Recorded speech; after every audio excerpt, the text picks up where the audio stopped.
को उभारने का कार्य आचार्य करते हैं, आपके शिक्षक करते हैं। मार्ग में आने वाली बाधाओं को दूर करने वाला व्यक्तित्व को ही आचार्य कहते हैं। स्वामी विवेकानंद का कथन है कि every soul is potentially divine. हम सभी की यही मान्यता है। गुरुदेव का कहना है कि हमारी इसी मान्यता की पुष्टि करता है। फिर 2-4 लाइन में हम आश्वासन बोलेंगे। मुस्कानों से भरा हुआ मधुमास तुम्हें दूंगा,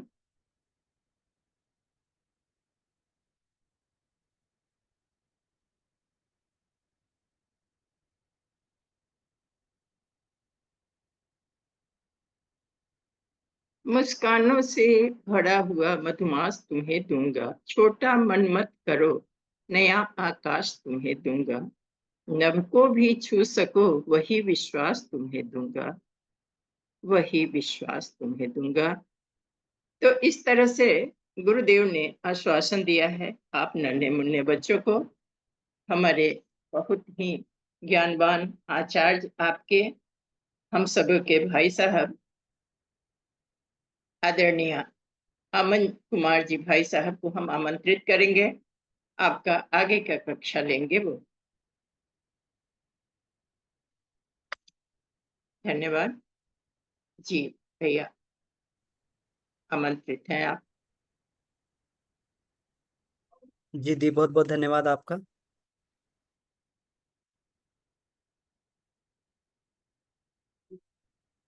अम, आपको दीदी बहुत बहुत आभार। और ये जो इसका ऑर्गेनाइजिंग पूरा मंडल है, आदरणीय मनोज जी, प्रहलाद जी भाई साहब, हेमलता दीदी, और जितने भी हमारे इसमें प्रिंसिपल्स जुड़े हुए हैं, और इसमें जो भी हमारे छात्र और ये प्यारे बच्चे हमारे जुड़े हुए हैं, उन सबको बहुत बहुत नमन है, उन सबको प्रणाम। मेरा निवेदन है, देखिए क्लास में एक तरीके से कक्षा है, तो डिसिप्लिन बनाना बहुत ज़रूरी है। तो निवेदन है कि आप सभी लोग कृपया इसमें जब तक ये क्लास चले, तब कोई महत्वपूर्ण बात हो, कोई प्रश्न हो, तभी चैटिंग में रखें। अदरवाइज अपना हैंड रेज करते हैं तो आपको फिर अनम्यूट कर देंगे, आप अपने प्रश्न पूछ सकते हैं जो प्रश्नोत्तरी का हमारा समय होगा। उसके अलावा जैसे वाइट बोर्ड पर लिखना, या फिर अपना इसमें जो है कोई और एक्टिविटी करना, तो इससे डिस्टरबेंस क्रिएट होता है क्लास में। तो क्योंकि आप सभी लोग इतने अच्छे टॉपिक में, इतने अच्छे इसमें जुड़े हुए हैं, इसके लिए बहुत बहुत आभार है आपको। तो जितना आप ध्यान से सुनेंगे, आप विश्वास मान लीजिए ये आपके लिए काम आएगा, आगे जीवन में कहीं ना कहीं जरूर आपके लिए काम आएगा। क्योंकि ये एक ऐसी बातें हैं जो आज की शिक्षा में लगभग लगभग, क्योंकि हमारा शिक्षा का जो आज पैटर्न ही इसी तरीके का हो गया है कि इसमें से जो है ये सारी बातें धीरे धीरे इसमें हटती जा रही हैं। इनकी इनकी जो इसमें ये कहना चाहिए कि इसकी आवश्यकता भी बहुत अधिक समझी नहीं जा रही है, क्योंकि हमारी जो मूल आवश्यकताएं हैं वो केवल संसाधन और पैसा, और ये इसी चीज में भौतिक संसाधनों में प्रगति, ये एक लक्ष्य रह गया है। तो इसलिए मेरा निवेदन है कि कृपया इसे ध्यान से सुनने का प्रयास करें। इसमें हमारे छोटी क्लास से जो बच्चे जुड़े हुए हैं, 6 क्लास से जो बच्चे जुड़े हुए हैं और ऊपर तक के बच्चे हैं, तो प्रयास यही रहेगा कि इसको बहुत, जितना भी इसको सिंप्लीफाई, सरलीकरण किया जा सके उतना करने का प्रयास करेंगे। तो आप सभी को बहुत हार्दिक आभार है कि आप इसमें जुड़े। तो आइए सेशन को हम लोग प्रारंभ करते हैं। तो सफल जीवन की दिशा धारा, पिछली बार हम लोगों ने चर्चा की थी कि सफलता का मतलब क्या है। बहुत अधिक पैसा कमाना, बहुत अधिक संसाधन इकट्ठे कर लेना। आज हम लोग अगर ये देखें, किसी व्यक्ति को देखते हैं तो उसका मूल्यांकन कैसे करते हैं? क्षमा करें, उसका मूल्यांकन कैसे किया जाता है? हम लोग देखते हैं कि वो बड़ा आदमी है। कैसे बड़ा आदमी है? बड़े आदमी का मूल्यांकन हमारा कैसे हो गया? उसके पास बड़ी गाड़ी है, उसके पास बड़ा घर है, उसके है कपड़े बहुत ही अच्छे अच्छे प्रोफेशन के हैं, तो उसको तौर पे एक बड़ा आदमी मान लिया जाता है। एक जो है उसको ये मान लेते हैं कि इसका बहुत रौब है, रुतबा है, बड़ा आदमी है। लेकिन अगर देखा जाए तो महानता के ना तो ये पैरामीटर है, ना सफलता के पैरामीटर है।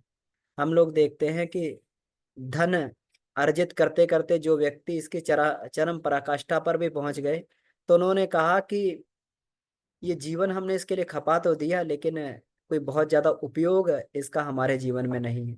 धन संसाधना का जरूरी है, धन हमारे पास होना चाहिए, लेकिन उसको उपयोग करने लायक, उसको उपयोग करने लायक हमारी बुद्धि भी विकसित होनी चाहिए। अगर पैसा किसी शराबी व्यक्ति को दे दिया जाए, गलत व्यक्ति को दे दिया जाए, जुआरी को दे दिया जाए, वो क्या करेगा? जाके शराब पी लेगा, जुआ खेल लेगा। बच्चे को दे दिया जाए तो बच्चा क्या करेगा? बच्चा क्या करेगा? उसका जो उपयोग का सामान है वो खरीद लेगा, खिलौने खरीद लेगा, टॉफी खरीद लेगा, चॉकलेट खरीद ले, सब खरीद लेगा, है ना? और वही वही पैसा अगर हमारे माता पिता के पास में होता है तो वो क्या करते हैं? उनकी समझदारी विकसित हो चुकी है, उनकी समझदारी विकसित हो चुकी, वो क्या करते हैं? वो क्या करेंगे? हमारे निर्माण के लिए उस पैसे को खर्च करेंगे, हमारे हमारे अच्छे स्कूल में एडमिशन करवाएंगे, हमारे लिए जितने भी हमारे स्वास्थ्य इत्यादि के संसाधन है वो हमारे लिए जुटाएंगे, हमारे अच्छी खुराक के चीजें जुटाएंगे, हमारे लिए जो भी बढ़िया हो सकता है या समाज में कहीं पर भी बढ़िया हो सकता है वो करेंगे। तो जीवन की सफलता इस पर निर्भर नहीं करती है कि हमारे पास संसाधन कितने हैं, हमारे पास पैसा कितना है। जीवन की सफलता इस बात पर निर्भर करती है कि जीवन के संसाधन, हमारा जो हमारे पास पैसा है या जो भी हमारे पास में हमारी वस्तुएं हैं, उसको उपयोग करने के लिए हमारी समझदारी किस हद तक काम कर रही है। आज अगर देखा जाए तो हमारी पहली सैलरी जो होती है, जैसे ही हम जॉब लगते हैं, जॉब हमारी लगती है, जैसे हमारी नौकरी लगती है, हमारी पहली तनख्वाह उतनी ही होती है, पहली तनख्वाह जितनी हमारे पिताजी की शायद जो है रिटायर होते समय भी ना हो। मतलब जो पिताजी को रिटायरमेंट के टाइम में जो उतनी सैलरी मिल रही थी उससे बहुत अधिक सैलरी हम लोग को स्टार्टिंग में मिल जाती है।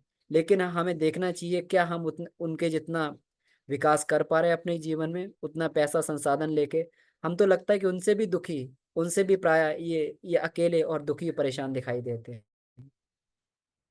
बहुत सारी समस्याओं के समाधान के लिए हम अपने माँ बाप से बात करते हैं, पूछते हैं, कुछ करते हैं, कुछ नहीं भी करते हैं। तो इसलिए जो है समझदारी, संतुलन हमारे जीवन में बहुत आवश्यक है। तो इस सफलता की जिस बात को हम लोगों ने पिछली बार बात किया था कि सफलता क्या है, तो हमारे जीवन में सब चीजों का संतुलन होना चाहिए। भोजन तभी स्वाद बनता है जब उसमें नमक भी बराबर होगा, मिर्च भी बराबर होगी, जब उसमें सारे मसाले बराबर होंगे। किसी भी चीज का असंतुलन अगर हो जाए तो कितनी बढ़िया से बढ़िया सब्जी, आप कितनी बढ़िया से बढ़िया सब्जी ले लीजिए, बहुत अच्छी से अच्छी मूल्यवान सब्जी हो, उसमें बहुत अधिक नमक डाल दीजिए तो क्या होगा? सब्जी का टेस्ट खराब हो जाएगा। उसमें नमक बिल्कुल मत डालिए तब भी सब्जी का टेस्ट नहीं आएगा। तो इसका मतलब क्या है? संतुलन हमारे जीवन में, बैलेंस, हर एक चीज का बैलेंस। बैलेंस किस चीज का?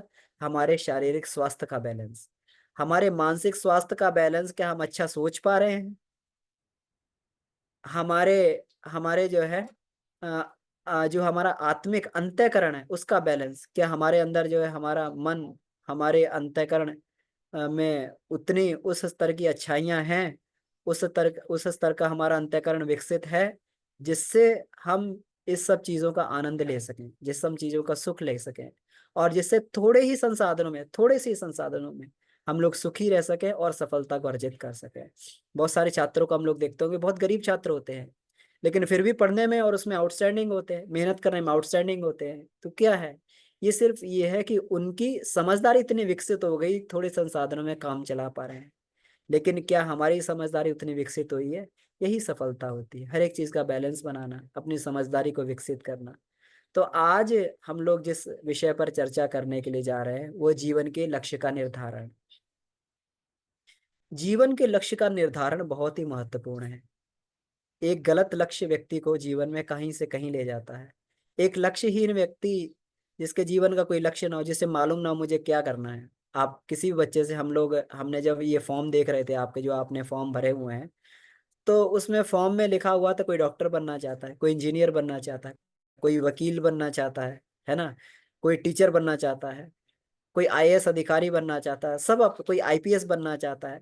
सबके अपने अपने बड़े बड़े लक्ष्य उन्होंने अपने अपने जीवन में बनाए हुए हैं। अच्छी बात है। तो इन लक्ष्यों की पूर्ति के लिए हम लोग कर क्या रहे हैं, और वास्तव में लक्ष्य जीवन में होता क्या है ना।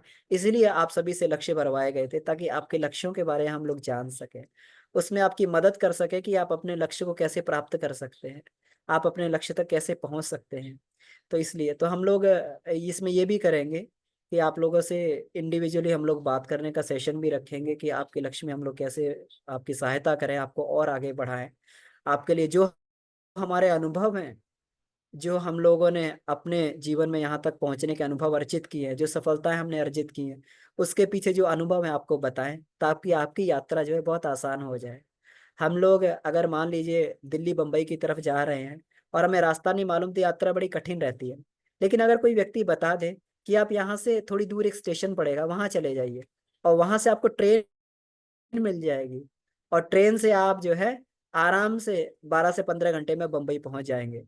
तो ये क्या हुआ, तो जो यात्रा हो सकता है कि हमें कई महीनों तक यात्रा करनी पड़ती, वो कुछ ही घंटों में वो यात्रा पूरी हो जाएगी। क्यों? किसी ने हमें रास्ता दिखा दिया है। तो ये रास्ता दिखाने का लक्ष्य ही हम लोगों का इस सेशन को चलाने का है, कि किस तरीके से हम आपको दिशा निर्देश दे पाए, आपके आपके जो है दिशा निर्धारण में आपकी मदद कर पाए। तो इसीलिए हम लोगों ने लक्ष्य का ये आज का टॉपिक रखा था। तो मैं ये स्लाइड को शेयर करने जा रहा हूँ। तो इसमें को सुनने का प्रयास करें ध्यान से, और जो भी प्रश्न आपके इसमें लिखते जाएं, आप अपनी एक कॉपी और पेन लेके बैठे अपने साथ में, और इन प्रश्नों को लिखते जाएं। और जब सेशन खत्म होगा, जब हम आपसे पूछेंगे, तो आप अपने प्रश्नों को कर सकते हैं। प्रश्न जरूर पूछें। आपको मालूम है कि प्रश्न वही पूछते हैं जो क्लास में इंटेलिजेंट छात्र होते हैं, है ना। और भोंदू छात्र कभी भी जो है प्रश्न नहीं पूछते। या तो वो छात्र बहुत ही इंटेलिजेंट है, उसको सब कुछ समझ में आ रहा है, उसको पूछने की आवश्यकता नहीं है, या वो इतना भोंदू है कि उसको कुछ भी समझ में नहीं आया। दो ही प्रकार के लोग प्रश्न नहीं पूछते हैं, या तो आउटस्टैंडिंग इंटेलिजेंट है, या फिर भोंदू है बिल्कुल एक। तो हम लोग समझ सकते हैं हम लोग किस लेवल के हैं। तो इसलिए हम लोग इसको अपने प्रश्नों को भी लिख सकते हैं, साथ साथ नोट कर सकते हैं। तो आप एक कॉपी पेन इत्यादि रख के, जो आपको बातें अच्छी लगे उसको भी नोट करते जाइए, और जो आपको जो है इसमें प्रश्न रहे आप उसको भी नोट करते जाइए। तो ये बहुत फायदा आपको इससे होगा। ये सेशन हो जाएगा, लेकिन आप जो पॉइंट अपनी डायरी में कॉपी पेन में नोट करके, कॉपी में नोट करके रख देंगे, हो सकता है आपके जीवन में आपको कहीं काम दे जाए। तो इसको हम लोग देखते हैं। तो आज का जो हमारा सेशन है वो है जीवन लक्ष्य का निर्धारण। तो हम लोग देखते हैं इसको, जीवन लक्ष्य के निर्धारण में हमें किन किन बातों का ध्यान रखना होता है, और जीवन लक्ष्य होता क्या है।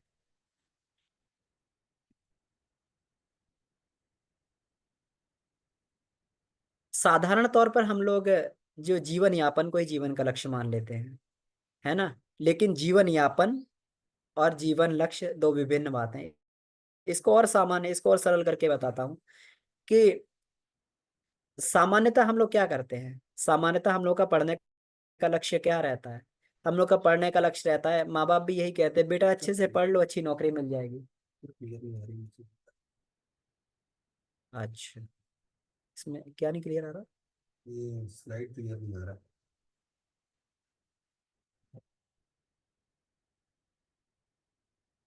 एक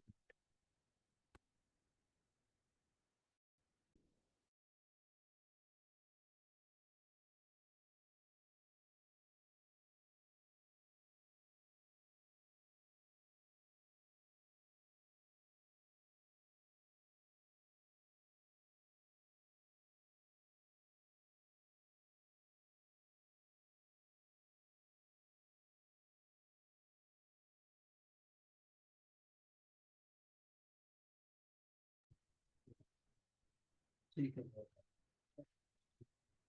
इसमें हो सकता है कुछ नेटवर्क का इशू आ रहा हो मेरी तरफ से। जो स्लाइड आपको क्लियर नहीं आ रही, लेकिन लगता है धीरे धीरे क्लियर हो जाएगी।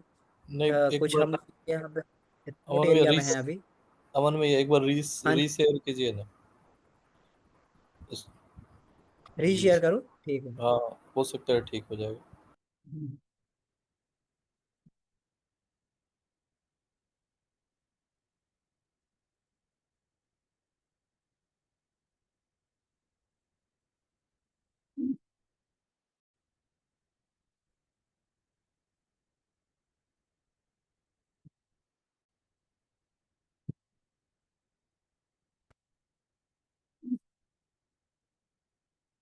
भैया बताइएगा इसको ना, अब कैसा इसमें आ रहा है आदित्य भैया।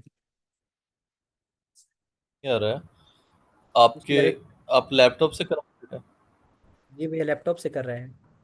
आप मुझे शेयर कर सकते हैं क्या? ये मुझे मेरे व्हाट्सएप पे शेयर कर सकते हैं क्या? एक मिनट। क्योंकि बिल्कुल दिख नहीं रहा है भैया।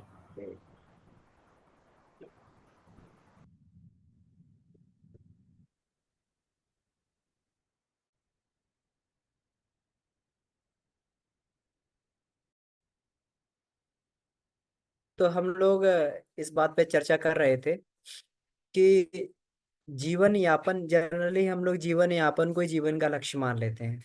अगर सामान्य रूप से हम लोग देखें, जीवन यापन का मतलब क्या हो गया? जीवन यापन का मतलब है, किसी भी छोटे से छोटे बच्चे से पूछा जाए कि बेटा पढ़ाई क्यों करते हो, तो हमें बताएगा पढ़ाई हम क्यों करते हैं कि पढ़ लिख के हम लोग जो है जब बड़े होंगे, कॉलेज में जाएंगे, हमारी नौकरी लगेगी, बहुत अच्छी नौकरी लगेगी, और नौकरी लगने के बाद में हम अच्छा कमाएंगे, है ना।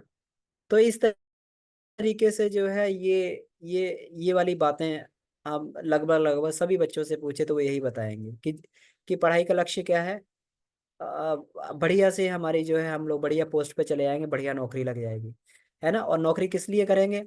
नौकरी किस लिए करेंगे? आगे चल के परिवार बसाना है, और आगे चल के जो है पारिवारिक उत्तरदायित्व उठाने हैं, भरण पोषण करना है, क्योंकि बहुत सारे उत्तरदायित्व हमारे ऊपर हैं। तो ये जनरली हम लोग यही बताएंगे। साधारण तौर पर, आमतौर पर यही चीज बताई जाती है कि जीवन का लक्ष्य किसी से पूछे तो यही है, पढ़ लिख के अच्छा बन जाए। आप डॉक्टर बनना चाहते हैं, किस लिए बनना चाहते हैं? डॉक्टर में आजकल जो है कहते हैं बहुत पैसा है, बहुत बढ़िया है, तो इसलिए बनना चाहते हैं।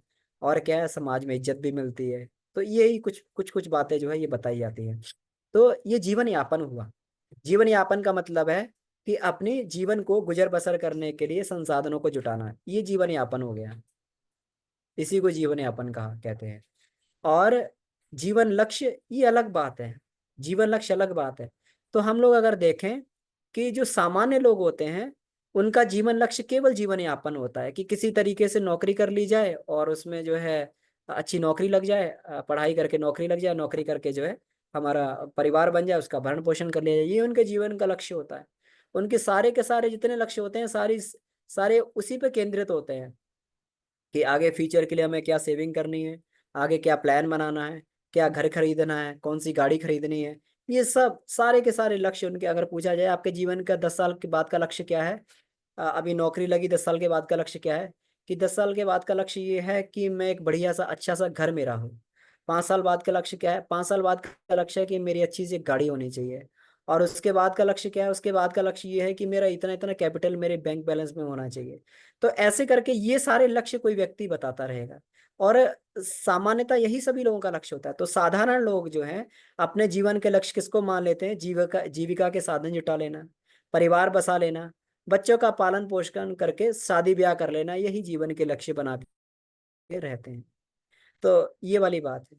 तो कहते हैं कि एक बड़ी सुंदर इसमें ये कहानी आती है, इसमें ये बताया गया है कि दो दो लोग, दो लड़के कहीं जा रहे थे, तो रास्ते में एक बाग पड़ा।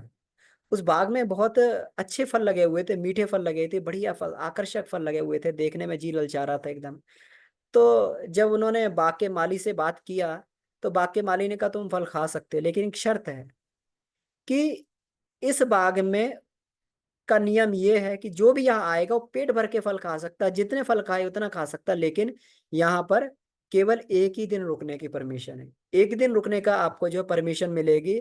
आप सुबह आइए, दिन भर जितने फल खाने खाइए, और शाम को चले आइए, उसके बाद आपको रुकने की परमिशन इसमें नहीं मिलेगी। ये मालिक की ये है। दोनों लड़के मान गए। तो दोनों लोग गए उसमें बगीचे में। तो एक लड़का जो था, एक लड़के ने क्या किया, बस उसने बढ़िया बढ़िया फल दे के, अच्छे अच्छे मीठे मीठे फल दे के, जगह जगह पेड़ों से अच्छे अच्छे फल दे के खाना शुरू कर दिया, भर पेट खूब फल खाए, खूब बढ़िया से फल खाए उसने, अच्छे अच्छे, खूब पेट भर गया उसका। दूसरा लड़का क्या था, उसने फल खाने से पहले प्राथमिकता दूसरी चीज को दी। क्या चीज को दी? ये बाग लगाया कैसे गया है, ये बाग को जो है इतना बढ़िया बनाया कैसे गया है, इसमें कौन कौन से पेड़ लगाए गए हैं, इसमें कौन कौन सी खाद डाली जाती है, कब कब डाली जाती है, कौन सी मिट्टी है, कौन सा इसमें कब कब इसमें पानी लगाया जाता है, उसने ये सारी चीजों को बड़ी बारीकी से उसने गौर करना शुरू किया। और साथ में क्या किया, साथ में उसने माली से मिलजुल कर उससे जो भी उसको जानकारी चाहिए थी उसने वो पूछना प्रारंभ कर दिया। तो एक लड़का वो था जो फल खा के पूरा पेट भर के आराम से वहां पे सो गया। दूसरा लड़का वो था जो पूरा का पूरा बाग का निरीक्षण करता रहा कि उसको कैसे बढ़िया जो है दोबारा ऐसा बाग लगाना तो कैसे लगाया जाए, वो अपनी जानकारी बढ़ाता रहा। फल भी खाए लेकिन उसने प्राथमिकता उसको दी, प्राथमिकता उसने अपनी जानकारी बढ़ाने को दी। दोनों का समय खत्म हो गया तो माली ने कहा "अब आपका समय खत्म है, आप जाइए"। तो जो फल खाने वाला लड़का था उसने कुछ भी उसके बारे में नहीं जाना, केवल फल खा के जो अपना तृप्ति करके चला गया। लेकिन दूसरा लड़का था उसने सारी टेक्निक समझ ली उसकी, कहाँ से उसका बीज मिलता है, कहाँ पे क्या कैसी मिट्टी चाहिए, कैसे उसका उसको पौधे को पोषण देना है। उसने जाके वैसा ही एक नया बाग लगा लिया। तो हम सभी लोगों की स्थिति करीब करीब एक जैसी रहती है। संसार में भी दो तरीके के मनुष्य रहते हैं। एक मनुष्य जो है निश्चित अवधि के लिए यहाँ पे आते हैं, एक एक स्पेसिफिक उन्हें जो है अवधि मिलती है। ऐसा नहीं है कि कोई व्यक्ति जो है यहाँ पे 100 वर्ष के लिए आया है तो कोई 200 वर्ष के लिए आया है। हम सभी के जीवन लगभग वहीं तक समिट जाता है, 70 तक, 80 तक, 100 तक, वहीं तक जीवन रहता है। और जो है कुछ लोग होते हैं केवल और केवल सांसारिक आकर्षणों में पड़ जाते हैं। सांसारिक आकर्षण से मतलब है कि हम लोग बाजार में गए, बाजार में हमारी मम्मी ने पापा ने भेजा कि बेटा ऐसा करना, जाके वहां से ये अमुक अमुक जाके वहां से ये ले आना, सब्जी ले आना, और ये सामान है, ये सामान राशन ले आना। जाके थैला लेके गए, हम बाजार गए सब्जी लेने के लिए, राशन लेने के लिए। लेकिन रास्ते में जो खिलौनों की दुकान दिख गई उसमें घुस गए जाके और तरह तरह के खिलौने देखने लगे।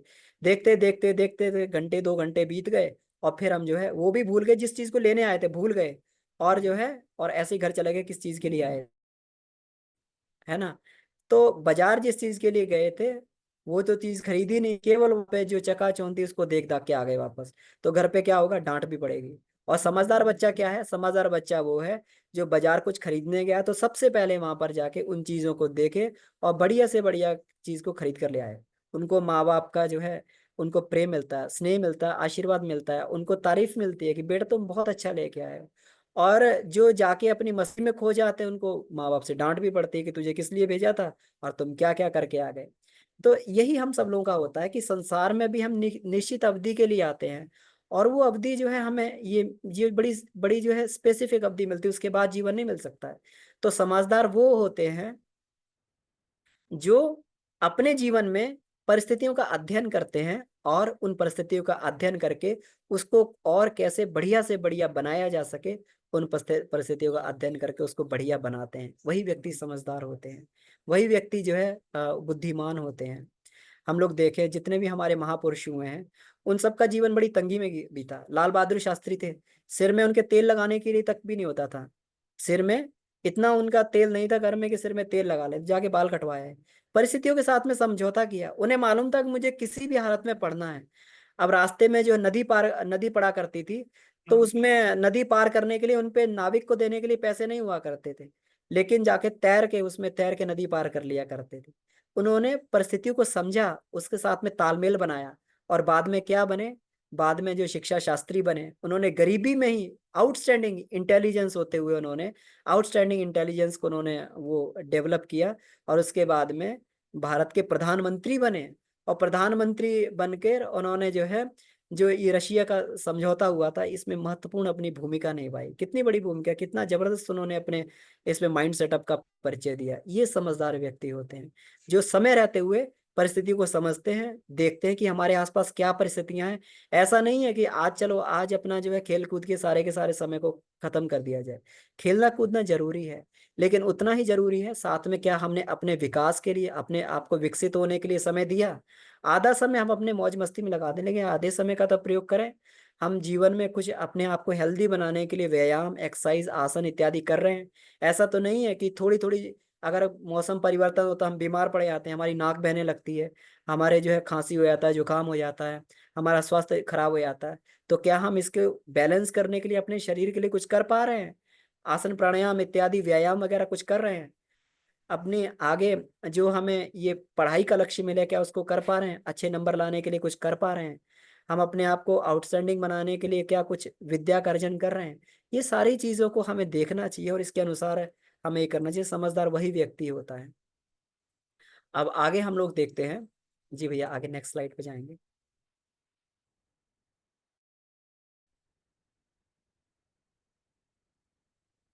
जी, तो इस तरीके से समझदार लोग जो है, तो इसी तरीके से जो है समझदार लोग अपने लक्ष्य को निर्धारित करके चलते हैं, अपनी परिस्थितियों का अध्ययन करते हैं और इन्हीं परिस्थितियों में कैसे आगे बढ़ा जाए।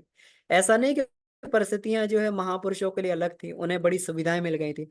महापुरुष, जितने भी लोग महापुरुष बने, उनको देखा जाए तो उनके जीवन में अपेक्षाकृत कठिन परिस्थितियां ही थी।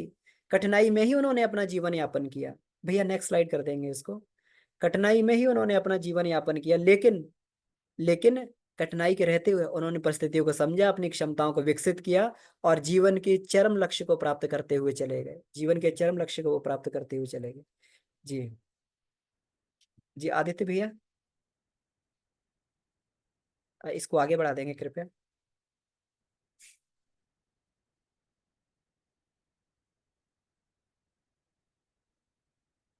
मुझे बढ़ती हुई नहीं दिखाई दे रही भैया स्क्रीन। स्क्रीन, कहीं आपको फ्रीज स्क्रीन तो नहीं हो बढ़ती हुई रही है? नहीं दिखाई दे रही है अभी? नहीं नहीं, अभी मुझे कौन सा? Slide number.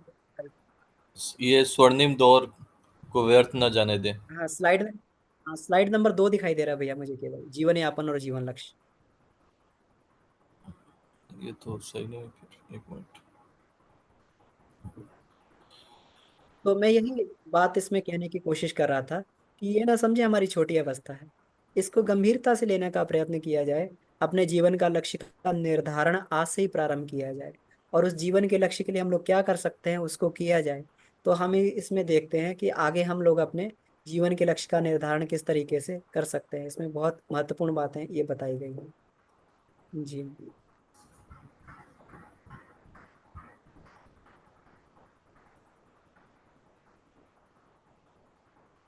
तो इसमें आगे, हाँ स्लाइड नंबर 3 देखते हैं। मैं अपनी स्लाइड को, ठीक है भैया। हेलो। ठीक चल रहा है। ये 6 आ गया भैया, तीसरी नंबर स्लाइड पे जाना है हमें। हाँ ठीक है ना। अब ठीक है भैया। तो जीवन लक्ष्य क्या है, हमें ये देखना है कि जीवन लक्ष्य क्या है हमारे जीवन में, है ना। तो जीवन लक्ष्य वास्तव में क्या होता है, अगर इस पर विचार किया जाए तो ये कुछ इस तरीके से होता है। अब सामान्य कार्यक्रम को जीवन लक्ष्य बना लेना कहाँ तक उचित है, ये हम लोग चर्चा कर चुके हैं कि अगर बहुत अधिक हम लोग कर भी लेंगे तो अधिक कमा खा के जो है बहुत बढ़िया कमा लेंगे, अपने परिवार का भरण पोषण कर लेंगे, लेकिन जीवन लक्ष्य नहीं कहलाएगा। जीवन लक्ष्य क्या है? नंबर 1, जो संसार के साधारण कार्यक्रम से कुछ अलग हटके हो, कुछ ऊंचा हो, कुछ ऊंचा लक्ष्य, वो हम लोग जो है जीवन लक्ष्य कहते हैं। एक मिनट।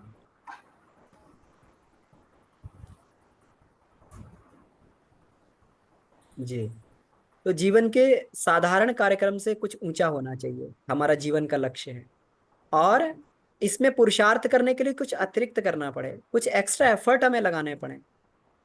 इसमें व्यक्ति जो है एक अनजान और असामान्य मार्ग जिसमें चुना हो और जिसमें कुछ कष्ट सहना पड़े, तो इसमें तो ये है कि सामान्य से कुछ हटकर ढर्रे का जीवन तो सभी जी रहे हैं, ढर्रे का जीवन तो सभी जी रहे हैं, तो हम कुछ एक्स्ट्रा क्या कर रहे हैं। जब भगत सिंह पढ़ रहे थे तो पढ़ते पढ़ते जब उन्हें लगा कि स्वतंत्रता संग्राम की बात आई है, तो फिर उन्होंने एक समय भी नहीं सोचा, उन्होंने कहा कि अभी ये समय है स्वतंत्रता संग्राम में कूदना चाहिए। वो स्वतंत्रता संग्राम में कूद गए। स्वतंत्रता संग्राम में कूदने के बाद में फिर उन्हें उन्हें जो है घर वालों ने कई बार उन्हें जो है कई बार कहा कि आप शादी कर लीजिए, विवाह कर लीजिए। कहा नहीं, मेरे जीवन का लक्ष्य है इस जो है स्वतंत्रता को वापस लाना। अगर मेरी शादी होगी तो आज़ादी से ही होगी, फांसी के फंदे से होगी। मेरी शादी जो है अब नहीं हो सकती, मेरे जीवन का लक्ष्य केवल है आज़ादी को वापस लाना। इसी तरीके से हम लोग अगर महर्षि अरविंद की बात करें, तो महर्षि अरविंद जो है इतने इंटेलिजेंट थे कि उस समय जो है ये हुआ करती थी, आईसीएस की परीक्षा हुआ करती थी, जो बाहर हुआ करती थी विदेश में, आईसीएस की परीक्षा हुआ करती थी, क्वालिफाई कर गए। और बढ़िया वो जिसमें ये कहते हैं हम लोग जो उस समय ग्रीक और ये सारी लैंग्वेजेस थी उसके उसके बढ़िया वो ज्ञाता थे। फ्रेंच के बढ़िया वो ज्ञाता थे, बड़ी अच्छी अच्छी उन्हें जो है जानकारी थी इस सब के बारे में। चाहते उन्हें जो है वहां पर गुजरात के राजा के उन्हें बढ़िया नौकरी भी मिल गई थी, बढ़िया उन्हें वहां पे प्रोफेसर की नौकरी, सिलेक्शन नहीं हुआ। उन्होंने कहा इससे थोड़ी मेरा कोई गुजारा हो रहा है, मेरा जीवन का लक्ष्य पूरा कहाँ हो रहा है? उन्हें क्या दिखाई दे रहा था? उन्हें दिखाई दे रहा था मेरा मेरा देश जो है गुलामी की जंजीरों में जकड़ा हुआ है, मुझे अपने देश के लिए कुछ करना है। उन्होंने सब कुछ छोड़ के अपने देश के लिए कुछ करना प्रारंभ कर दिया। क्या किया? स्वतंत्रता संग्राम के साथ में सेनानियों के साथ में भर्ती हो गए, वहां पर उसमें संग्राम में वो भाग लेने लगे, वहां पर जो आजादी की लड़ाई लड़ने लगे। तब भी उन्हें जब सेटिस्फेक्शन नहीं मिला कि बम बनाने से भी, आजादी के साथ क्रांतिकारियों के साथ काम करने के लिए भी साथ से भी उतना लक्ष्य हमारा नहीं सफल हो पा रहा है, उतनी सफलता नहीं मिल रही, तो एकांत में जाके फिर साधना करने लगे। उन्होंने कहा कि हम जो है लोगों को बुलाते हैं, लोग आते ही नहीं है, वातावरण गर्म नहीं है, ठंडा, लोगों की मनसाई ठंडी पड़ी हुई है। तो उन्होंने वातावरण को गर्म करने के लिए जाकर साधना को प्रारंभ कर दिया। कहते हैं ना, कभी कभी जो है वातावरण इतना ठंडा होता है, ये कहते हैं माहौल बड़ा ठंडा पड़ गया, किसी को कुछ कहा जाए सुनता ही नहीं है, कुछ सुन भी ले तो वो करने को तैयार नहीं होता। क्यों? क्योंकि उसके अंदर इतनी गर्मी नहीं है, इतनी ऊर्जा नहीं है, इतना साहस नहीं है। लेकिन महर्षि अरविंद ने यही किया, गर्मी इतनी वातावरण में पैदा की कि एक से एक क्रांतिकारी, एक से एक जो है उसमें एक से एक कूद के आने पड़े। लोगों के अंतःकरण में जो है हलचलें पैदा हो गई, लोगों की मनस्थिति जो है उद्वेलित होने लगी, लोग एक से एक बढ़ के स्वतंत्रता स्वतंत्रता संग्राम में कूदने लगे। उनकी तपश्चर्या की, महर्षि रमन की तपश्चर्या की गर्मी, ये होता है जीवन लक्ष्य। हमारे जीवन में क्या हमें सोचना चाहिए कि हमारे जीवन का लक्ष्य क्या कुछ ऐसा है जिससे समाज को कुछ मिल सकता है, जिससे समाज का कुछ भला हो सकता है, जिससे समाज का कुछ जो कल्याण हो सकता है, जिससे हमारे हमारे राष्ट्र का, हमारे देश का कुछ कल्याण हो सकता है। आप बुरा मत मानिए, लेकिन आज का हमारा विद्यार्थी जो है देश और समाज के प्रति बिल्कुल केयरलेस है। कहते हैं ना कि देश और समाज से अपने को क्या करना। हम लोग देश की संपत्ति, समाज की संपत्ति की रिस्पेक्ट नहीं करते हैं, जहां तहां जाते हैं, जहां भी कभी कोई विवाद मचता है तोड़ फोड़ मचाने के लिए चालू हो जाते हैं, संपत्ति को तोड़ फोड़ कर देते हैं, बसों को तोड़ फोड़ कर देते हैं, संपत्ति को नष्ट करते हैं, सरकारी संपत्ति को नष्ट करते हैं। ये जो है एक अच्छे नागरिक के गुण नहीं है। ऐसा नागरिक कभी भी अपने जीवन का उच्च लक्ष्य नहीं बना सकता। हमें पहले आदर करना होगा अपने समाज का, हमें आदर करना अपने देश का, हमें रिस्पेक्ट करना होगा अपने टीचर्स का, हमें रिस्पेक्ट करना होगा अपने स्कूल का, हमें रिस्पेक्ट करना होगा अपने स्कूल के अनुशासन का। जब हम ये कर पाएंगे तभी हम अपने जीवन को, लक्ष्य को ऊंचा बना सकते हैं। तो मित्रों, जो भी व्यक्ति बढ़िया बनना चाहे, महान बनना चाहे, पहला कार्य यही है कि हम अपने माता पिता की, टीचर की, स्कूल्स के डिसिप्लिन की रिस्पेक्ट करना सीखें। वही व्यक्ति, वही जो है हमें जीवन में लक्ष्य में आगे ले जाएंगे। आप विश्वास मानिए कि जब भी हमने अपने टीचर्स की रिस्पेक्ट करना चालू किया, तो हमारे टीचर हमें आउटस्टैंडिंग सपोर्ट करते थे। आउटस्टैंडिंग सपोर्ट जिसको बोलते हैं, उनका आशीर्वाद, उनका प्रेम, उनका स्नेह हमेशा हमें मिलता रहा। उनके आशीर्वाद से ऐसे ऐसे प्रतिफल हमारे जीवन में आए कि जो कहीं पर भी कोई रास्ता नहीं दिखाई देता था, वहां पर वो रास्ते पैदा हो गए। हम जब लोग हम लोग जब हमें एक्स्ट्रा काम करना होता था, तो हमारे टीचर जो है एक्सेप्शनल परमिशन दे देते थे हमें। कुछ किसी दूसरे क्लास की लैब होती थी, तो हम लैब के लिए, उस समय कंप्यूटर तो होते नहीं थे हमारे पास में, तो हमें जो है उस किसी दूसरे क्लास की लैब में परमिशन देते थे, जाओ तुम काम कर लो जाके। कोई कुछ कहेगा तो बता देना, उस टीचर ने हमें अलाउ कर दिया, परमिट कर दिया है। जिस समय दूसरों को अलाउ नहीं होता था, उस समय हमें अलाउ कर देते थे। ये कहाँ से आया? ये वहीं से आया। तो हमें अगर अपने जीवन को, लक्ष्य को ऊंचा बनाना है, तो हमें स्कूल का, डिसिप्लिन का, समाज का, और हमें अपने माता पिता का सम्मान करना सीखना पड़ेगा। निश्चित मान लीजिए मित्रों, मैं उपदेश नहीं दे रहा, ये मेरे जीवन का खुद का एक अनुभव है। माता पिता की रिस्पेक्ट, टीचर की रिस्पेक्ट, स्कूल के अनुशासन की रिस्पेक्ट, समाज की रिस्पेक्ट, देश की रिस्पेक्ट ने जीवन को एक अच्छी दिशा दी है। लोग आगे चलते चलते चर्चा करते रहेंगे। भैया आगे बढ़ेंगे इसमें। तो जीवन हाँ लक्ष्य भैया। वह है जो कुछ हमारे जीवन से ऊंचा होना है। जी धन्यवाद भैया। तो अब इसमें जो है, इसमें ये कहा गया है कि अब जीवन का लक्ष्य एक और है। अगर मान लो व्यक्ति कोई असामान्य काम नहीं भी कर पा रहा है, तब भी व्यक्ति साधारण प्रक्रिया करते हुए व्यक्ति अपने जीवन के लक्ष्य को उच्च बना सकता है। नंबर एक, मान लीजिए हमारे जीवन में अब ये तो है नहीं कि अब स्वतंत्रता संग्राम छिड़ा हुआ है, या कोई ऐसा जिस मोमेंट में हम पार्टिसिपेट करके अपने जीवन को ऊंचा बना लें। तो फिर हम लोग क्या करें? फिर अपने जीवन के लक्ष्य को कैसे ऊंचा बनाएं, अपने जीवन के लक्ष्य को कैसे बनाएं? तो उस स्थिति में जीवन के लक्ष्य को बनाया जा सकता है। कम से कम हम वो तो ना करें, कम से कम सामान्य चल रहे तो पतन में तो ना गिरे। आज ये देखें कि विद्यार्थी बड़ी तेजी से पतन में गिर रहा है। मैं बिल्कुल आपसे चर्चा करूंगा एम क्या होता है, मैं जीवन लक्ष्य की ही चर्चा कर रहा हूँ कि जीवन लक्ष्य क्या होता है। पुनः मैं आपसे डिस्कस करता हूँ कि मैंने पिछली स्लाइड में चर्चा की थी कि जो हमारे सामान्य जीवन से, सामान्य कामों से कुछ कठिन हो, जिसमें हमें कुछ नई राह, जिसमें नई राह पे चलना पड़े, जिसमें हमें कुछ अतिरिक्त संघर्ष करना पड़े, उसी प्रकार का लक्ष्य हमारा जीवन का लक्ष्य होता है।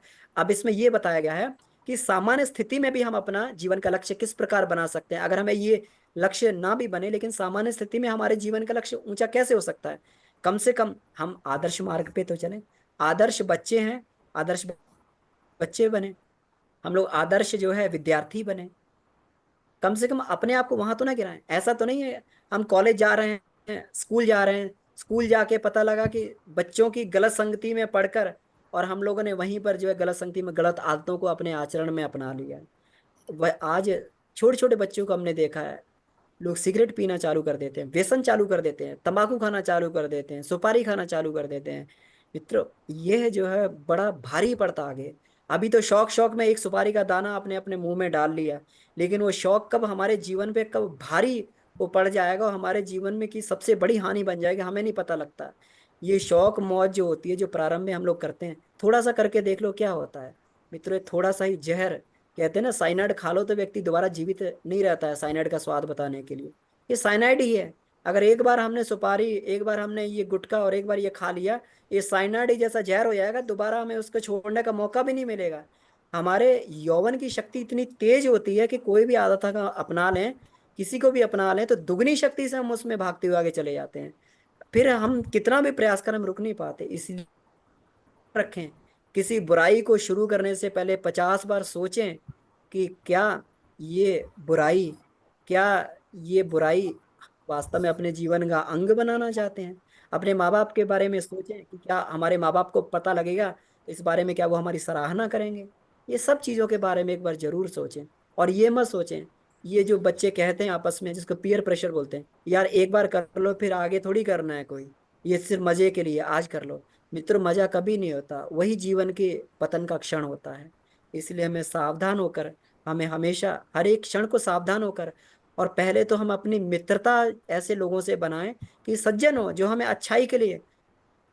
सज्जन मित्र वो होता है जो मुंह पे हमारी बुराई कर देता है कि तुम जो है गलत जा रहे हो, उसको हमें अपना मित्र समझना चाहिए।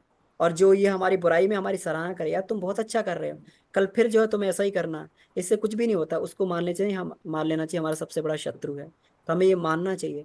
अगर कोई व्यक्ति अपने सामान्य जीवन में भी अगर अपने मार्ग से नहीं गिर रहा है, तो इसका मतलब मानना चाहिए लक्ष्य की ओर बढ़ रहा है, उच्च लक्ष्य की ओर बढ़ रहा है। ये भी एक जीवन का लक्ष्य है कि हम कम से कम जिस पथ पर चढ़ रहे हैं, संस्कारों को हमने माँ बाप को दिया है, नहीं उठ सकते तो कम से कम गिरे तो ना।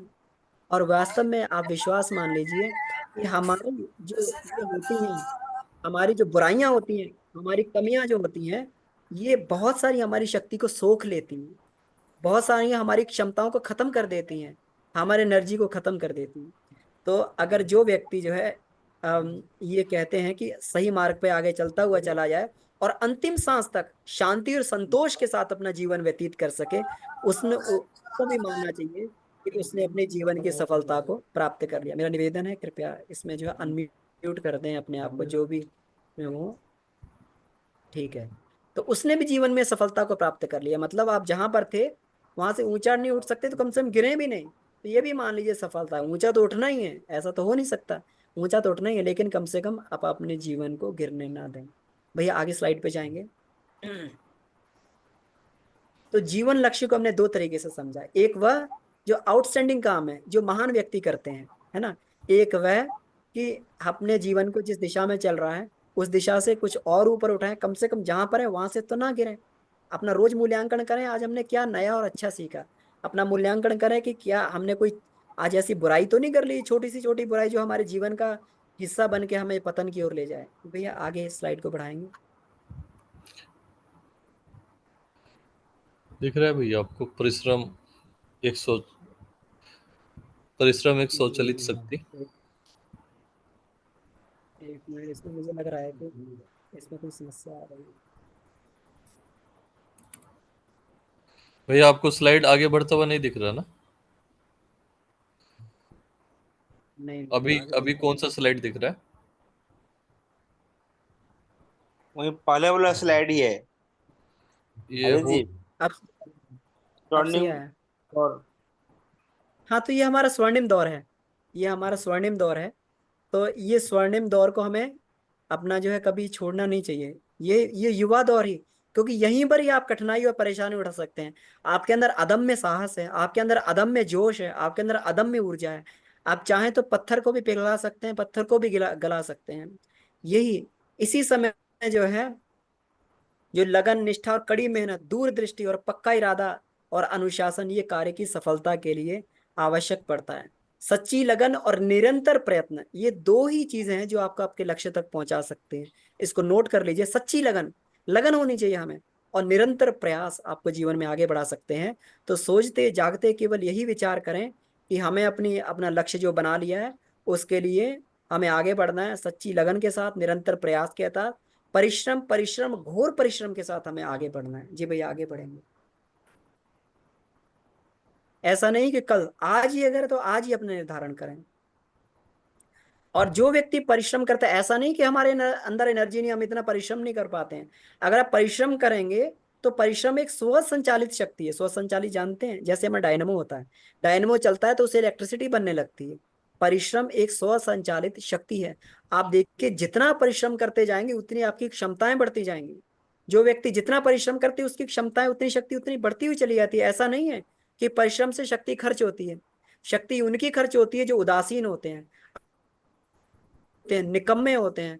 वो 2 घंटे के काम को जो है पर्वत सा समझकर जो है थकान अनुभव करने लगते हैं। लेकिन जो व्यक्ति जो उत्साही होते हैं, सच्चे लगनशील होते हैं, दिलचस्पी होती है। हम लोग उन व्यक्तियों के बारे में जानते हैं जिन लोगों ने दिन भर जो है अपने परिवार को चला, रात में जाके जो अंगीठी की आग में और जो लाइब्रेरियों में जाके पढ़ा करते थे, तो जो है उच्च स्तर के विद्वान बने। हम कई उदाहरणों को हम लोग ये जानते हैं। तो सच्चे लगन, दिलचस्पी, रुचि और झुकाव, ये एक प्रकार का डायनमो है। इसको हम लोग को नोट करना चाहिए। सच्ची लगन, दिलचस्पी, रुचि और झुकाव, ये एक प्रकार का डायनमो है। अगर हमारे जीवन में आ जाएंगे तो ये हर घड़ी एक विद्युत शक्ति पैदा करते रहेंगे। आप विश्वास मानिए, आपकी शक्ति खत्म नहीं होगी। आप जितना भी क्या कहते हैं बढ़ेंगे उतना। अब दिलचस्पी पैदा कैसे हो? दिलचस्पी पैदा तभी होगी जब लगनशीलता आएगी हमारे। शुरू में मन का स्वभाव है चिपक जाना। तो हमें केवल मेहनत इसमें करनी कि मन को एक अच्छाई से चिपका दें। शुरू में आपको थोड़ा मेहनत करनी पड़ेगी, उसके लिए थोड़ा परिश्रम करना पड़ेगा। उसके लिए जैसे जैसे आप परिश्रम करेंगे वैसे वैसे उस सब्जेक्ट में आपको आपको जो है चिपकाव आने लगेगा, दिलचस्पी आने लगेगी, रुचि आने लगेगी। और जिस दिन रुचि आ गई उस दिन ये मान लीजिए सारी की सारी आपकी बाधाएं जो है हटने लगेंगी। जिस दिन व्यक्ति को किसी चीज में रुचि पैदा हो जाती है उस दिन, जो अब्राहम लिंकन थे उनको रुचि पैदा हो गई थी पढ़ने की। उन्होंने कहा था, ऊंची शान पे खड़े होकर कहते थे कि एक दिन देश का राष्ट्रपति बनूंगा। अपने माता पिता से पूछा कि इस देश का सबसे ऊंचा आदमी कौन होता है, उन्होंने बताया राष्ट्रपति होता है। तो उन्होंने कहा कि मैं देश का सबसे ऊंचा राष्ट्रपति, मैं एक दिन देश का राष्ट्रपति बनूंगा। लोग उन्हें पागल कहा करते थे। चट्टान पे खड़े होकर जोर जोर से चिल्लाया करते थे कि मैं इस देश का राष्ट्रपति बनूंगा। और उस ऐसा नहीं था उनकी बातें में केवल कहना कहना था। उनके माँ बाप के पास में इतना भी तेल नहीं था कि केरोसिन का लैंप जला के जो है उसको व्यवस्था कर देते। क्या किया उन्होंने? उन्हें अंगीठी की आंच में, कोयले की आंच में पढ़ा करते थे। उसी में अपनी पढ़ाई पूरी की। और कोयले से जो लिख लिख के, उनके पास पेंसिल के लिए पैसे भी नहीं थे, कोयले से लिख लिख के जो है वो अपनी पढ़ाई को किया करते थे। तो क्या था, जीवन का लक्ष्य ऊंचा था, निर्धारण था कि मैं इस देश का राष्ट्रपति बनूंगा। और वही ऐब, जिसको ऐब बोलते थे, बचपन वाला ऐब था, वही ऐब जो है अब्राहम लिंकन अमेरिका के 17वें राष्ट्रपति बने। तो हम लोग जान सकते हैं, कोई अगर हमने लक्ष्य और उसके लिए अदम्य मेहनत, अदम्य साहस और दिलचस्पी, रुचि के साथ आगे बढ़ते रहे तो निश्चित मान लीजिए कि वो वो उसके लिए किया गया परिश्रम हमारे डायनामो का काम करता है और निरंतर हमारी शक्ति पैदा करता रहता है। एक सरदार जी की ऐड देखते हैं ना, कि वो सरदार जी दिन भर भागते रहते हैं, भागते रहते हैं। और पापा पूछते हैं, बेटा क्या बात है तुम भागते क्यों? पापा क्या करें, एनर्जी खत्म ही नहीं होती है। तो ये ऐसी एनर्जी है, परिश्रम एक ऐसी एनर्जी है जो एक शक्ति का काम करती रहती है। भैया आगे बढ़ेंगे जी। भैया दिख रहा है नेक्स्ट तो स्लाइड? जब आप परिश्रम करेंगे, हाँ नेक्स्ट स्लाइड। जब आप परिश्रम करेंगे आपके सामर्थ्य की परीक्षा जरूर होगी। ये प्रकृति का नियम है। आप किसी चीज के लिए भी आगे बढ़ेंगे आपके सामर्थ्य की परीक्षा जरूर लेगी। क्योंकि प्रकृति जो है, अगर परीक्षा नहीं लेगी तो सारे के सारे उसमें जाके सफल जो आईएएस की परीक्षा में लाखों लोग बैठते हैं, लेकिन सफल कितने होते हैं? मुट्ठी भर लोग आईएएस, कुछ 1,000 आईएएस बन पाते हैं। सामर्थ्य जो हर समय परीक्षा लेती है आपकी। आप जैसी रात में पढ़ने के लिए बैठेंगे, आप सुबह उठ के पढ़ने के लिए बैठेंगे, आलस से आने लगेगा सुबह। आज नहीं यार, कल से प्रारंभ करते हैं, आज तो बहुत नींद आ रही है, बहुत थके हुए हैं, आज नहीं कल से प्रारंभ। पहली परीक्षा आपकी यही हो गई। जिस पहली परीक्षा को पास कर गया, रजाई नहीं छूटती है। दूसरी परीक्षा हो गई आपकी। तीसरी परीक्षा जो है, अरे यार आलस आ रहा है, अब जाके स्कूल में जाएंगे या कॉलेज में जाएंगे, नौकरी पे जाएंगे, नींद आएगी, ये होगा वो होगा। दिमाग दिमाग कितना आपके सामने प्रस्तुत करेगा, ये आपकी तीसरी परीक्षा होगी, समर्थ की परीक्षा होगी। लेकिन जिस क्षण आप परीक्षाओं को पार करते जाए, हर एक चीज के बाद कृत्य आपको जो एक स्टेप एक दी जाएगी, आपकी हर बार परीक्षा होगी। विश्वास मान लीजिए कि व्यक्ति आगे बढ़ना चाहते हैं, उनको हर स्टेप पे परीक्षा देना। जो व्यक्ति परीक्षा से घबरा गए, वो जो है फिर वही उनकी सामर्थ्य, क्योंकि बिल्कुल इसी तरीके से एक एक स्टेप आगे बढ़ेंगे, तुरंत आपकी परीक्षा होगी, आप परीक्षा में पास होगे। ये प्रकृति का फिल्ट्रेशन प्रोसेस है। इसीलिए सब लोग महान नहीं बनते हैं। महान लोग जो है धीरे धीरे करके जो फिल्टर होते हुए चले जाते हैं। नीचे से लाखों लोग महान बनने का प्रयास करेंगे, लेकिन ऊपर चलते थे मुट्ठी भर लोग महानता की उसमें पहुंच पाते हैं। क्योंकि जैसे जैसे हम स्टेप आगे बढ़ाएंगे, हर एक पग पर प्रकृति हमारी परीक्षा लेती जाएगी। चाहे वो हमारी आईएएस बनने की परीक्षा है, चाहे चाहे आईपीएस बनने की परीक्षा है, चाहे हमारा वकील बनने की परीक्षा है, किसी भी, हर एक प्रत्येक दिन पहले दिन ही आपकी परीक्षा चालू हो जाएगी। इसलिए यदि आप कष्ट की, असफलता, निराशा, विलंब, इन सभी परीक्षाओं में उत्तीर्ण हो गए, आप ध्यान कर लीजिए, कष्ट, कठिनाई, असफलता, निराशा, विलंब, इन सब परीक्षाओं में उत्तीर्ण हो गए, तो प्रसन्न होकर आपके सामने जो वो आपके सामने उपहार प्रकट कर देगी। इसलिए ये क्या कहते हैं, इच्छित वरदान नहीं मिलते हैं, उससे कई गुना अधिक प्रकृति दे देती है। थोड़ा नहीं, प्रकृति कई अधिक गुना दे देती है। ये आगे की स्लाइड में जाएंगे।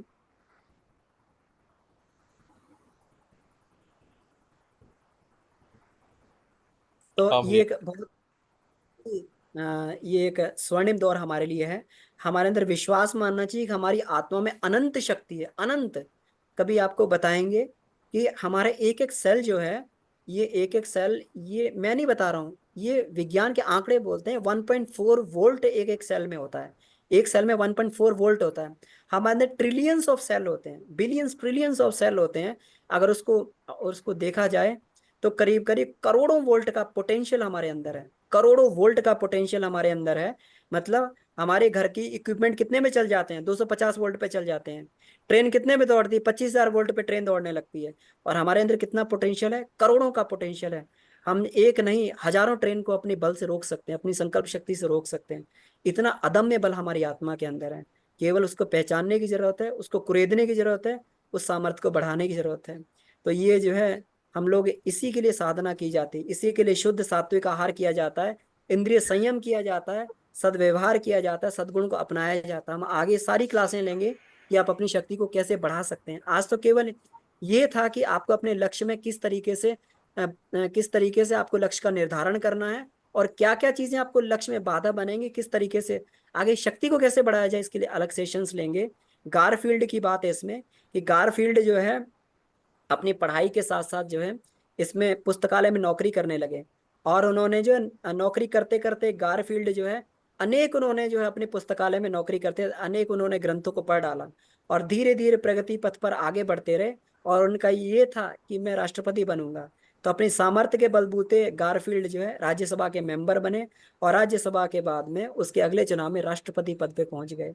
तो बहुत सारे उदाहरण, ये मैं इसलिए ले रहा हूँ विदेशों के उदाहरण, क्योंकि विदेशों को जो है भौतिकी सफलता में ये इसको माना जाता है। हमारे यहाँ आध्यात्मिक सफलता संपन्न अनेक ऋषि हैं, जिनकी अदम्य, जिन्होंने सफलता प्राप्त की है, जिन्होंने अदम्य अपने पुरुषार्थ से अनुदान प्राप्त किए हैं। तो आज के विषय को मैं ही समाप्त करता हूँ, समय हो गया है। तो कुछ टेक्निकल गड़बड़ी का हमारा समय कुछ निकल गया था। आप कुछ प्रश्न उत्तर तो हम उसको जो है ले सकते हैं। जी, आप सबका बहुत बहुत धन्यवाद। तो जिनके कुछ प्रश्न उत्तर हैं, हम उनको ले सकते हैं। जी, हैंड रेज है, तो इसमें कुछ पूछना चाहते तो पूछ सकते हैं।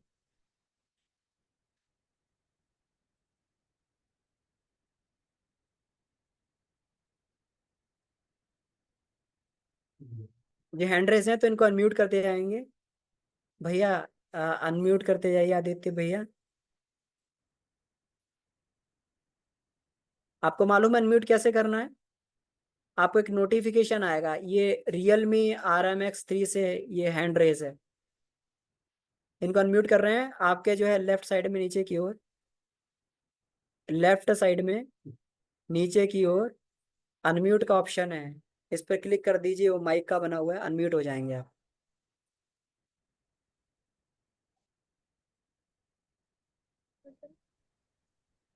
गुड जी, इवनिंग जीवन सर। लक्ष्य क्या? जी जी बताएं।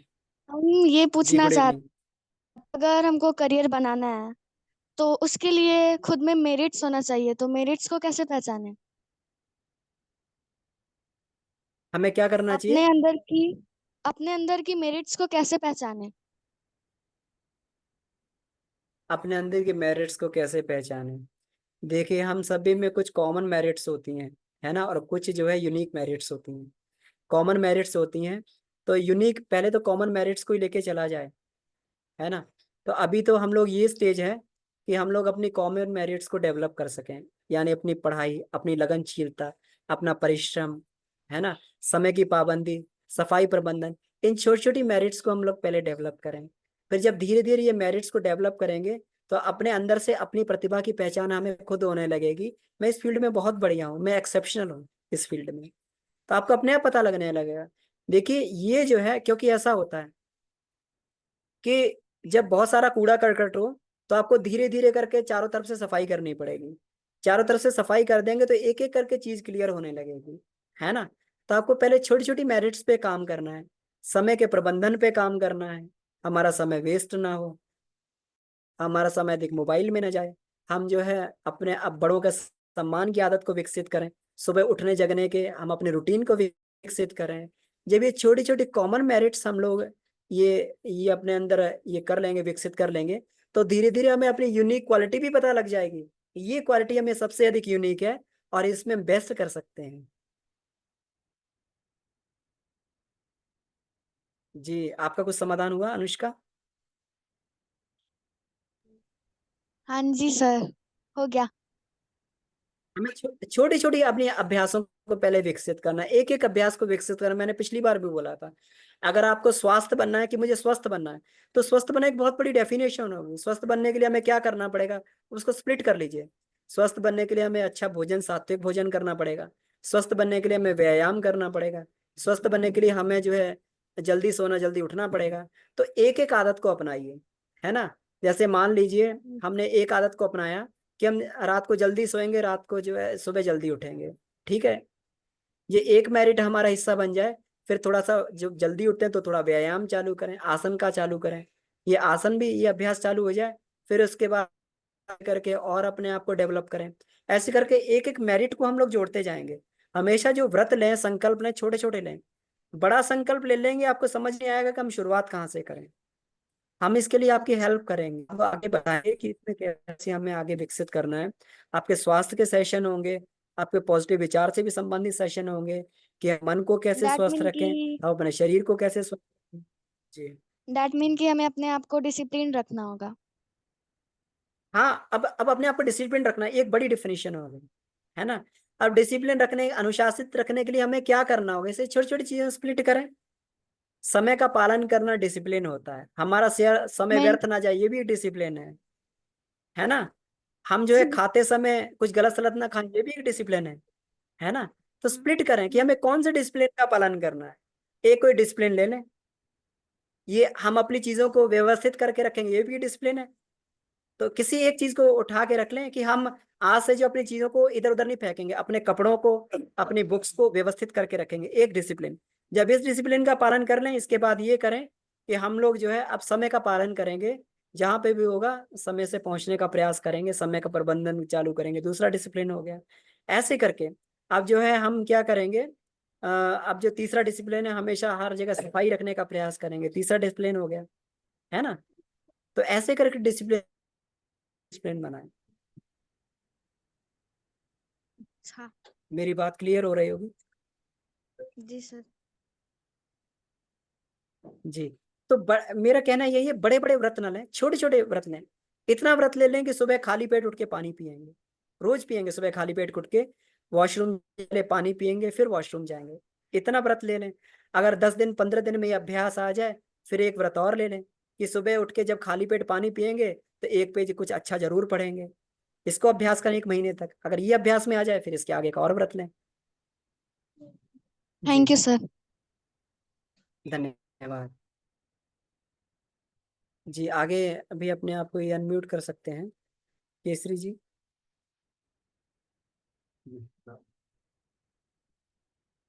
हाँ कृष्णराज जी हैं, कृष्णराज जी अपने आप को अनम्यूट कर लीजिए। Good evening sir. Good evening. Sir हमको यही पूछना था सर, बताएं। एआई मतलब क्या होता है सर? Yes sir. एआई मतलब क्या होता है? आप एआई जानना चाहते हैं? Yes sir. एआई होता है आर्टिफिशियल इंटेलिजेंस। अभी हमारे दिमाग में जो बुद्धिमत्ता होती है उससे हम लोग काम करते हैं, लेकिन उसी बुद्धिमत्ता को अगर मशीन में हम रेप्लिकेट करने का प्रयास करें कि जो आज हम काम कर रहे हैं, ठीक है, जैसे हमारे अंदर बुद्धिमत्ता है, हम सफाई करते हैं कि कूड़ा इधर उधर नहीं पड़ा रहना चाहिए। अगर हम कहें कि मशीन वो सफाई करने लगे तो मशीन में कुछ इंटेलिजेंस डाल दी जाती है प्रोग्रामिंग के माध्यम से, तो मशीन वैसा काम करने लगती है, उसको आर्टिफिशियल इंटेलिजेंस बोलते हैं।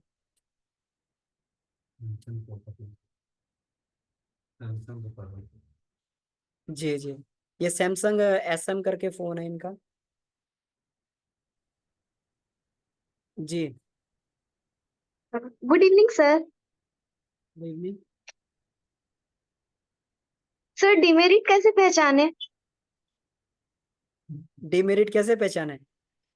Yes sir. डिमेरिट देखिए, डिमेरिट पहचानने का सबसे अच्छा तरीका ये है अपने माँ बाप से सलाह लें, है ना। जी सर। अपने माँ बाप से पूछें कि अपने अपने टीचर से पूछें कि कौन सी मेरिट है कौन सी डीमेरिट है। और दूसरी बात होती है कि अपना अंतःकरण खुद हमें बता देता है। जो काम करने के बाद अपने आप को जो है तकलीफ हो, अपना अपना अंतःकरण हमें धिक्कारे, गिल्ट फील अपना हो। अंतःकरण, है ना, तो इसका मतलब यस। हमने कुछ गलत काम। अपने पेरेंट्स से ओके। सलाह लें कि ये काम क्या क्या खराब है। जब तक हमारी मानसिकता विकसित नहीं हो पा रही है तब तक अपने पेरेंट्स टीचर से सलाह ले लें कि ये काम कर रहे हैं ये अच्छा क्या बुरा है। भगवान राम बड़े हो गए थे लेकिन कुछ काम पहले अपने गुरु से सलाह जरूर लेते कि हम करने के यस लिए जा सर। रहे हैं, बताइए गुरुदेव ये अच्छा क्या खराब है ना। तो अपने बड़ों से यस सर। समझदारों से सलाह लेते रहना चाहिए। जी। ठीक है सर, थैंक यू सर। धन्यवाद। हाँ केशरी जी।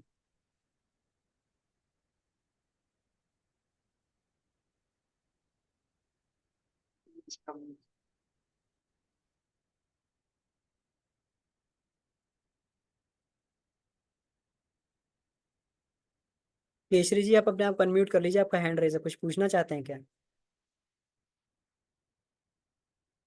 ठीक है, नहीं तो समय हो गया तो आज के सेशन को हम लोग यहीं कंक्लूड करते हैं। देखिए अब आगे जो है ये आपकी लगातार कक्षाएं होंगी, अपने प्रश्नों को नोट कर लें और आगे हम लोग जो है इन पे चर्चा करते रहेंगे क्योंकि समय की बाध्यता है। तो ऐसा ये रहा कि इसमें आज कुछ टेक्निकल गड़बड़ी से हम लोग इसमें ये थोड़ा लेट शुरू कर पाए, थोड़ा लेट तक ये चला है। तो आगे से प्रयास करेंगे कुछ टेक्निकल गड़बड़ी भी ना हो। तो आप सभी को बहुत बहुत आभार, छोटे छोटे बच्चों को बहुत प्यार, और जो भी इसका ऑर्गेनाइजर मंडल है, पूरा टीचर मंडल भी इसमें जुड़ा हुआ है, हमारे प्रिंसिपल्स जुड़े हुए हैं, पूरा ऑर्गेनाइजिंग कमेटी हमारी इसमें जुड़ी है, हेमलता दीदी हो गई, मनोज भैया हो गए, प्रहलाद जी भाई साहब हो गए, आदित्य भैया हो गए। तो सभी को बहुत बहुत हार्दिक आभार है, आप बच्चों को हार्दिक प्रेम है। आप लोग खूब अपने जीवन में आगे बढ़े ऐसी कामना है। इसी के साथ हम लोग शांति पाठ करते हैं। ओम शांति शांति शांति। समाप्त। सभी को प्रणाम, धन्यवाद।